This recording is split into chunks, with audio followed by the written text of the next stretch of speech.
Polisi terus mengusut kasus penyiraman air keras terhadap aktivis Kontras Andri Yunus di kawasan Salemba, Jakarta Pusat 12 Maret lalu. Menurut polisi, ada 4 orang terduga pelaku. Hasil ini diperoleh dari analisa rekaman CCTV di sejumlah titik di wilayah Jakarta dan lokasi kejadian. Polisi bilang mereka menunggu Andri ketika berada di sekitar SPBU Cikini Raya. Kemudian 4 orang tersebut menggunakan 2 sepeda motor mengikuti korban ke arah Jalan Salemba.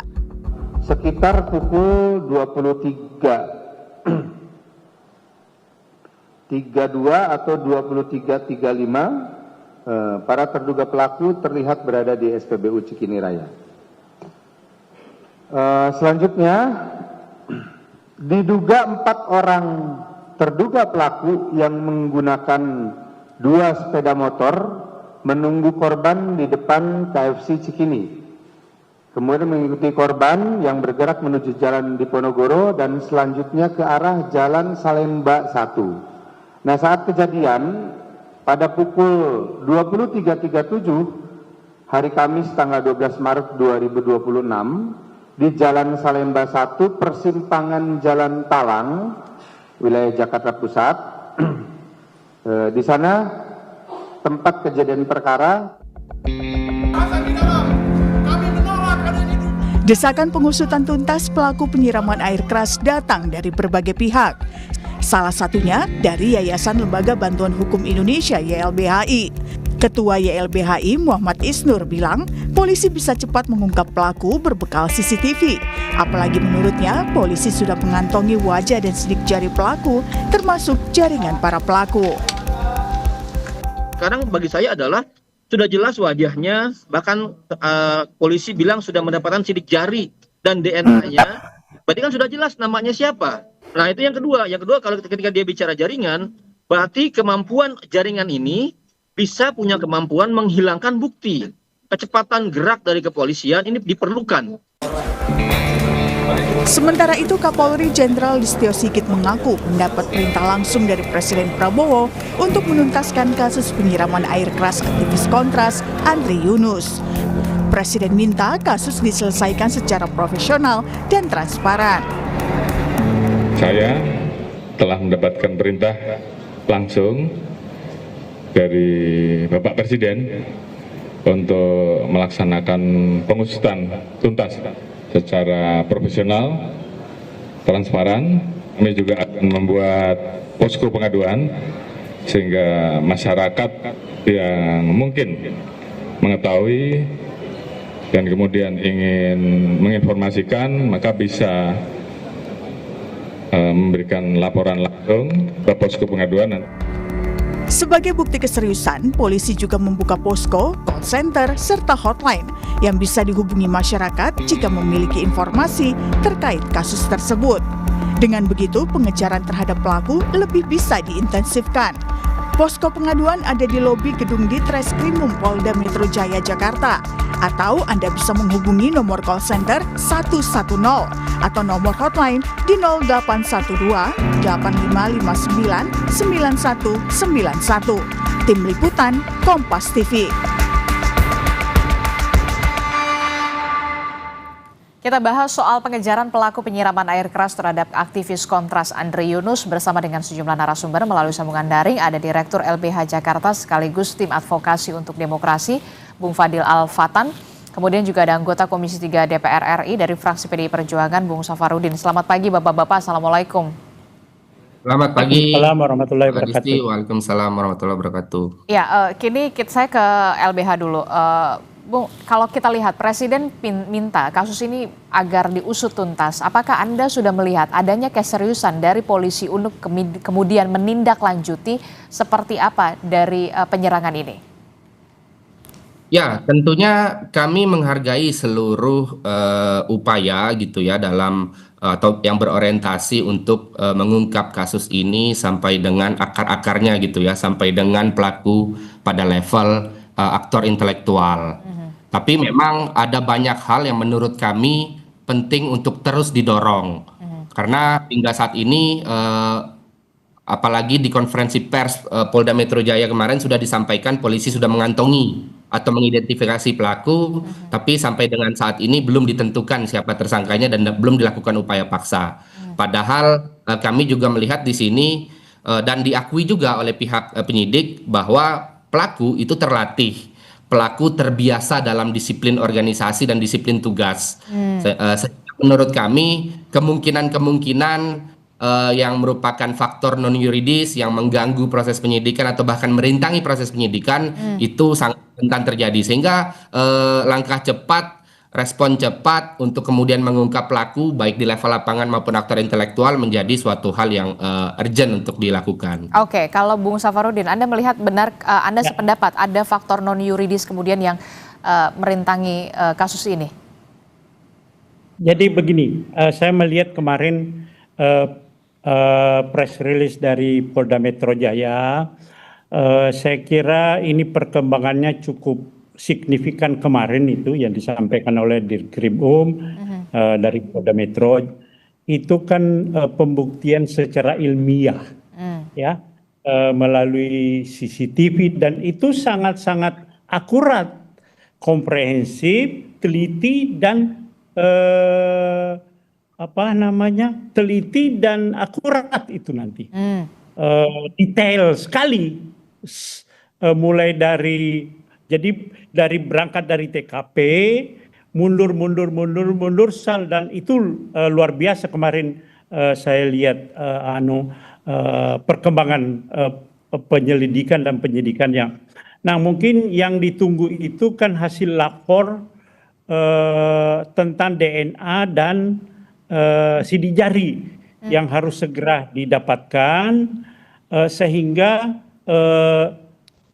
antara alat bukti dengan alat bukti yang lain saling mendukung. Saya kira dari Komisi 3 kemarin juga sudah memberikan press release, ada 6 poin, antara lain Komisi 3 sangat mendukung Polri jangan ragu-ragu di dalam melakukan langkah-langkah penyidikan.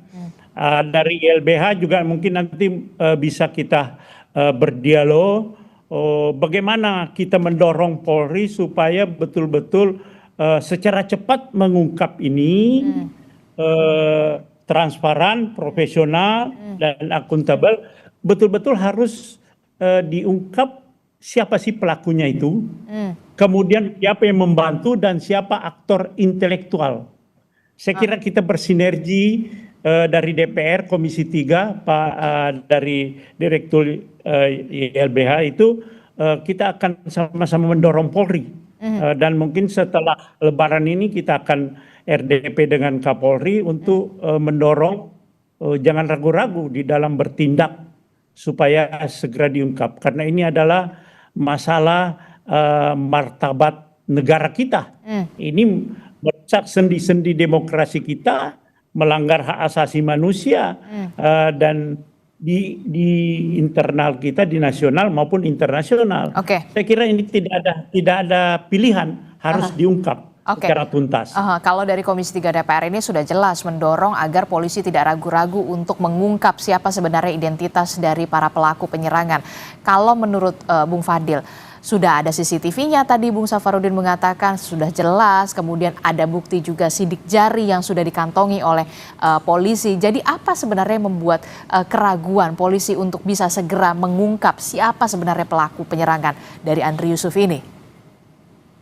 Ya, sejak awal Mbak Adisti, kami segera setelah kejadian dilakukan, kami sangat kooperatif dengan pihak polisian. Ada tim gabungan yang diturunkan, baik dari Polres Metro Jakarta Pusat, kemudian di Reskrim Polda Metro Jaya maupun Bareskrim Mabes Polri. Dan kami bahkan memfasilitasi penyidik untuk mendapatkan bukti yang menurut kami sangat krusial. Misalnya ada botol yang menjadi wadah air keras yang digunakan untuk menyiram.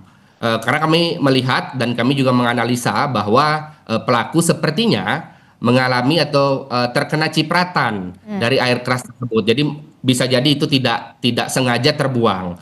Tapi bukti ini menurut kami sangat signifikan. Kami sangat memahami bahwa ada proses yang harus ditempuh, misalnya analisa forensik secara digital dan lain sebagainya gitu ya. Analisa-analisa yang dikatakan Kapolri sebagai scientific crime investigation.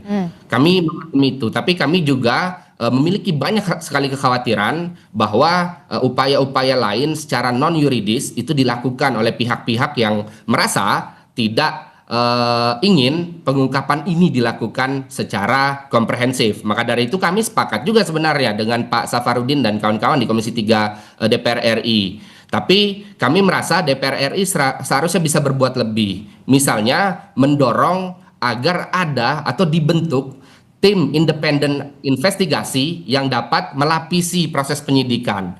Yang mana hambatan-hambatan teknis tadi atau bahkan hambatan politis dapat juga ditempuh. Sikap ini kan sikap yang sama yang dilakukan oleh DPR RI ketika kasus pembunuhan aktivis HAM Munir Said Talib. DPR RI tegas pas itu. Oke, penyidikan ada, tapi harus ada juga tim pencari fakta. Ketuanya pada saat itu Brigjen Pol Marsudi gitu ya, dan kemudian perwakilan masyarakat sipil pun banyak di dalamnya. Jadi saya pikir harus juga ada langkah-langkah konkret yang dilakukan untuk melapisi proses penegakan hukum yang juga dilakukan aparat polisian agar hambatan tadi non yuridis yang berkenaan dengan aktor yang high profile yang mampu merintangi dan lain sebagainya bisa diatasi. Oke, untuk kemudian menepis adanya faktor non yuridis yang kemudian menjadi hambatan, Bung Safarudin, ada saran dari Bung Fadil untuk kemudian Komisi 3 DPR RI untuk bisa berbuat lebih konkret. Salah satunya adalah dengan membentuk tim independen investigasi penyerangan terhadap Andri Yunus. Bagaimana pertimbangan dari Komisi 3 DPR RI atas saran Bung Fadil ini? Ya, itu masukan ya, Bung Fadil, masukan. Tetapi yakinlah kita menunggu dulu sampai setelah Lebaran ini. Sampai saat ini, Pak Fadil, mungkin kita tidak sampai terbuka. Tetapi dari waktu ke waktu kita selalu berkoordinasi dengan Polri. Hambatan-hambatan, kalau memang ada hambatan non yuridis, kita akan melakukan langkah-langkah konkret. Ya, cuma ini kan kita tidak perlu publikasikan dulu, tetap keberanian umpamanya ya, yang saya katakan jangan ragu-ragu Polri bertindak, itu kita sudah lakukan karena kan semua fraksi kemarin mendukung itu. Cuma memang ini belum kita tidak terlalu terbuka, tetapi dari waktu ke waktu kita selalu berkomunikasi dengan Polri, Mabes Polri. Kalau memang ada hambatan-hambatan non yuridis, kita akan backup sepenuhnya. Kita di DPR RI kan di Komisi 3 dari berbagai macam latar belakang, fraksi-fraksi, dan ketuanya juga dari Gerindra gitu ya. Pak Habibur Rahman itu Gerindra, beliau sendiri yang menginisiasi untuk melakukan langkah-langkah itu. Ya, saya kira Pak Fadil, kita lihatlah setelah Lebaran, itu merupakan masukan bagi kita, tetapi yakinlah tidak ada pilihan lain. Ya, kemarin kita berbicara di antar fraksi itu tidak ada pilihan lain, ini harus terungkap secara transparan siapa pelakunya dan siapa aktor intelektualnya. Oke, gitu. Itu juga berarti pembentukan tim independen untuk memburu aktor intelektual dari penyerangan Andri Yunus ini juga menjadi bahan pertimbangan dari Komisi 3 DPR RI untuk bisa juga bersinergi dengan polisi melakukan penyelidikan. Bung Safarudin. Ya, itu kan masukan ya. Tapi kan kita masih memberikan ruang dulu kepada polisi, karena saya lihat luar biasa kemajuannya kemarin itu dengan rekam digital, jejak digital, kemudian CCTV. Betul-betul kalau saya lihat, saya juga mantan penyidik, ini tersangka ini tidak ada celah lagi. Kalau sudah selesai nanti mungkin DNA itu dari Mabes Polri, tidak ada celah untuk saling mendukung ini alat bukti ini. Sehingga masih menunggulah, agak sabar kita tunggu 1-2 hari ini, kemungkinan besar sudah ada hasil bahwa memang ada mungkin non teknis ya kita akan membackup sepenuhnya Polri, jangan ragu-ragu di dalam mengungkap kasus ini. Oke, kalau kita lihat sejumlah kasus sebelumnya, kalau kita lihat bagaimana ada kasus penyerangan air keras juga kepada Novel Baswedan, kemudian juga teror kepala babi kala itu, tapi kemudian kita juga melihat penyelidikan ini seakan hanya panas di awalnya saja begitu. Apa yang bisa dilakukan untuk memastikan, untuk menepis anggapan seperti ini, Bung Safarudin? Sampai diusut secara tuntas siapa sebenarnya pelaku termasuk juga aktor intelektualnya. Ya, jadi saya kira media boleh mengawal ini, dari LBH juga mengawal ini semuanya, dan kita kemarin ini kan kita ini lagi lagi pada libur ini sebetulnya kemarin, tapi kita semuanya fraksi datang semuanya. Yang diwakili oleh para kapoksi untuk melakukan dorongan membackup sepenuhnya Polri di dalam pengungkapan ini. Jadi saya kira kalau bilang panas-panas awal, oke lah, kita tidak itu, tapi saya kira kita bersama-sama silakan media juga, LBH juga, semua lapisan masyarakat, kita sama-sama mengawal. Sekarang ini kita tidak bisa lagi mengatakan, oh begini-begini DPR mendorong sepenuhnya, tapi kenyataannya tidak. Silakan bersuara nanti, silakan bersuara, dan saya ada di situ. Saya ada di situ, insya Allah kita akan memenuhi janji-janji itu untuk mengungkap. Okay. Apalagi kalau saya lihat secara profesional, alat bukti secara ilmiah itu sudah luar biasa. Tinggal kalau memang ada non teknisnya itu kita akan tangani. Oke, Komisi 3 DPR RI termasuk juga media dan juga masyarakat ikut juga turut mengawal dari kasus ini, Bung Fadil. Saya ingin juga tahu bagaimana saat ini kondisi dari Bung Andri Yunus saat ini seperti apa, keterangan apa yang kemudian sudah diberikan oleh Bung Andri, termasuk juga soal krono dan juga bukti-bukti apa yang sudah diberikan juga kepada polisi. Ya, kalau kondisi kesehatan memang sedang dalam perawatan medis yang intensif gitu ya. Dan dari apa yang kami lihat, dari apa yang menjadi koordinasi dengan pihak dokter gitu yang menangani, kami melihat bahwa ini bukan sekedar penganiayaan, Pak Safarudin. Ya. Ini mengarah kepada percobaan pembunuhan berencana. Ini dilakukan oleh orang yang terlatih, oleh orang yang terorganisir, terkoordinasi dengan baik, dan kemudian melakukan ini dalam ketenangan. Itu yang disampaikan oleh Polda Metro Jaya kemarin. Artinya mereka terbiasa tuh dalam disiplin organisasi dan disiplin tugas.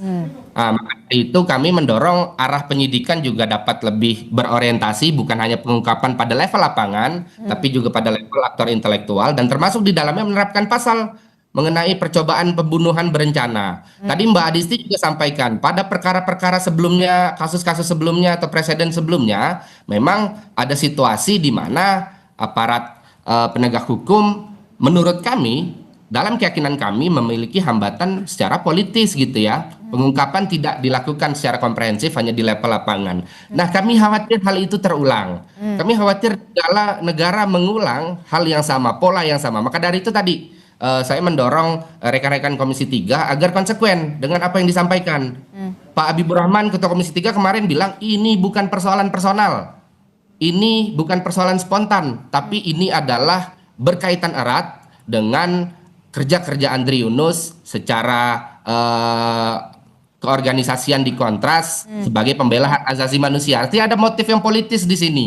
Kami khawatir motif politis ini yang kemudian justru mengganggu proses penyidikan. Sehingga tadi tim independen pencari fakta atau investigasi independen menjadi lebih relevan untuk melapis, mendukung dan memberikan perspektif lebih luas kepada aparat kepolisian, pada penyidik. Oke, menarik sekali kalau disebutkan oleh Bung Fadil, ini bukan alasan personal, ini ada hubungannya dengan kerja-kerja yang saat ini dilakukan oleh Bung Andre Yunus yang kemudian kita tahu beliau secara vokal bersuara soal hak asasi manusia. Bagaimana kemudian Bung Safarudin dan Komisi 3 DPR RI bisa mengawal secara penuh, jangan sampai ini hanya eksekutor di lapangan saja, tidak menyentuh kepada aktor intelektual. Ya, kita sudah berdebat, berdiskusi panjang lebar kemarin itu, sehingga muncullah ada 6 poin itu, pernyataan dari Komisi 3, termasuk itu mengungkap secara cepat, transparan, pelaku di lapangan yang membantu dan aktor intelektualnya. Saya kira yang saya katakan tadi, silakan media, semua lapisan masyarakat boleh mengawal ini dan boleh menagih janjinya. Saya kira dari Kompas TV juga boleh menelpon saya kalau memang ini tidak terwujud. Kita lihat semuanya nanti, ya kan, namanya juga ada perkiraan-perkiraan kita, mungkin ada kejadian waktu yang lalu, tapi saya kira kejadian ini harus betul-betul kita ungkap. Karena ini juga masalah pertarungannya, masalah demokrasi, sendi-sendi demokrasi, asasi manusia, baik nasional maupun internasional. Oke. Saya ingin juga tahu, kalau kita lihat kan polisi juga membuka hotline begitu ya, layanan aduan yang kemudian sudah diupayakan oleh polisi untuk bisa membuka seluas-luasnya informasi dari masyarakat untuk bisa diterima oleh polisi. Bagaimana kemudian respon dari LBH sendiri, Bung Fadil? Ya, saya pikir sebagai metode sah-sah saja upaya untuk mengakselerasi proses penyidikan. Tapi kami berharap ini bukan sekedar gimmick saja gitu ya. Ini betul-betul diseriusi dan kemudian dalam orientasi tadi mencari bukti, mencari fakta guna membuat terang apa yang sebenarnya terjadi. Menurut kami sah-sah saja. Tapi dalam pengalaman kami misalnya sebelumnya ketika melakukan pendampingan terhadap kasus penyiraman air keras terhadap Novel Baswedan, kami juga mencoba pada saat itu, posko itu dibuka juga pada saat itu. Kami mencoba, tapi ternyata kendala teknisnya ada. Misalnya nomornya tidak bisa dihubungi, customer service-nya tidak melakukan langkah-langkah yang responsif dan lain sebagainya. Tapi kami husnuzon lah dengan apa yang sekarang apalagi di bulan Ramadan ya, apa yang diupayakan tentunya kami anggap sah-sah saja, tapi intinya kami berharap ini serius, ini merupakan langkah yang konkret untuk kemudian tadi mengumpulkan bukti, mencari fakta untuk mengungkap ini secara komprehensif. Oke, terakhir Bu Fadil, apakah ada kemudian durasi waktu yang Anda dan juga teman-teman dari tim advokasi untuk demokrasi berikan ke polisi jika kemudian tidak memenuhi tenggat waktu, apa yang akan dilakukan langkah selanjutnya? Terakhir. Ya tentu di satu sisi kami memahami kerja-kerja atau proses penyidikan yang tentunya penuh dinamika, penuh tantangan. Tapi kami melihat situasi, tadi juga Pak Safarudin sampaikan dan beberapa kalangan juga sampaikan, secara kondisi lapangan, di TKP dan apa yang dilakukan oleh pelaku lapangan, ini nampaknya relatif mudah untuk dibuktikan. Polisi sudah menyisir 86 CCTV. Bukti-bukti sudah dilakukan penelaahan lebih lanjut gitu ya. Menurut kami ini sangat mudah dilakukan. Tapi kami khawatir ini menjadi lama seperti tadi ketika ternyata ini menyangkut pihak-pihak yang secara power atau secara kekuasaan high profile. Sehingga pengungkapannya hanya terbatas pada pelaku yang menjadi eksekutor atau yang turut serta di lapangan. Kami khawatir itu yang kemudian membuat lama. Kami khawatir ada upaya-upaya itu tadi. Maka untuk mengakselerasi, melapisi, membackup proses pengungkapan fakta yang dilakukan oleh penyidik, kami berharap tim independen itu yang kemudian dapat mengungkap ini secara lebih luas. Konteks sosial politik dan kemudian motif yang sifatnya politis itu kan tentu akan lebih mudah ketika melibatkan para praktisi ahli independen dari berbagai lintas disiplin ilmu dan pengalaman untuk kemudian mengungkap itu secara lebih komprehensif sehingga penyidik aparat penegak hukum dapat lebih mudah melakukan kerja-kerjanya tanpa hambatan tadi teknis maupun politis. Dan kami berharap DPR RI juga melakukan monitoring pengawasan secara berkala, termasuk tadi mendorong adanya tim independen pencari fakta untuk kemudian mendukung kerja-kerja kepolisian. Oke, kita dorong semua bagaimana polisi bisa mengungkap secara tuntas, tidak hanya soal pelaku lapangannya saja, eksekutornya, tapi kemudian ini juga menyentuh ke aktor intelektualnya. Untuk Komisi 3 DPR RI juga kami akan kawal lagi dari media untuk bisa kemudian nanti setelah Lebaran, jangan sampai kemudian ini trennya menurun begitu, akan ada RDP yang kemudian dilakukan oleh Komisi 3 DPR RI bersama dengan Kapolri untuk juga bisa membahas kasus ini. Terima kasih Direktur LBH Jakarta sekaligus tim advokasi untuk demokrasi Bung Fadil Alfatan. Kemudian juga ada Komisi 3 DPR RI, anggota Komisi 3 DPR RI dari fraksi PDI Perjuangan Bung Safarudin juga telah bergabung bersama kami. Sehat selalu Bapak-bapak. Assalamualaikum. Selamat pagi. Waalaikumsalam. Assalamualaikum warahmatullahi wabarakatuh.